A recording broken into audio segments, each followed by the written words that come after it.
আমি বাজারের মেয়োনিজ একদমই পছন্দ করি না, কারণ ওর মধ্যে শুধু অয়েল থাকে। যখন মেয়োনিজ খাবার ইচ্ছে হয় এরকমভাবে বাড়িতেই বানিয়ে নিই। এটা বাচ্চা থেকে বুড়ো কিন্তু সবাই খেতে পারবে এবং এটা বানানো খুবই সহজ। কাজু নিয়েছি 8 পিস, যেটা 2 ঘন্টা আগে ভিজিয়ে রেখেছিলাম। হাফ নিয়েছি সেদ্ধ ডিম, কিন্তু কুসুমটা নিয়েছি গোটা।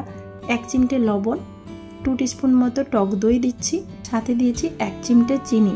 টক দই ব্যবহার করেছি যাতে টক না লাগে, সেই কারণেই দেওয়া। না চাইলে নাও দিতে পারেন। জল ছাড়া মিক্সিতে ব্লেন্ড করে নিলেই আপনার এরকম হেলদি টেস্টি মেয়োনিজ বাড়িতেই রেডি হয়ে গেছে। মাত্র 1 মিনিটে যদি বাড়িতে এমন সুন্দর মেয়োনিজ রেডি করে নিতে পারি, তাহলে বাইরে তো কেনার কোনো প্রয়োজন পড়ে না। এই মেয়োনিজটা বানাতে যেহেতু আমি ডিম ব্যবহার করেছি, তাই ফ্রিজে 1 দিন মতো স্টোর করে রাখতে পারবো। যদি শুধু কাজু আর দই দিয়ে মেয়োনিজটা বানান, সেক্ষেত্রে কিন্তু 5 থেকে 6 দিন আপনি ফ্রিজে অনায়াসে স্টোর করে রাখতে পারেন। ভিডিওটি কেমন লেগেছে অবশ্যই কমেন্ট করে জানাবেন। ভালো লাগলে লাইক করবেন।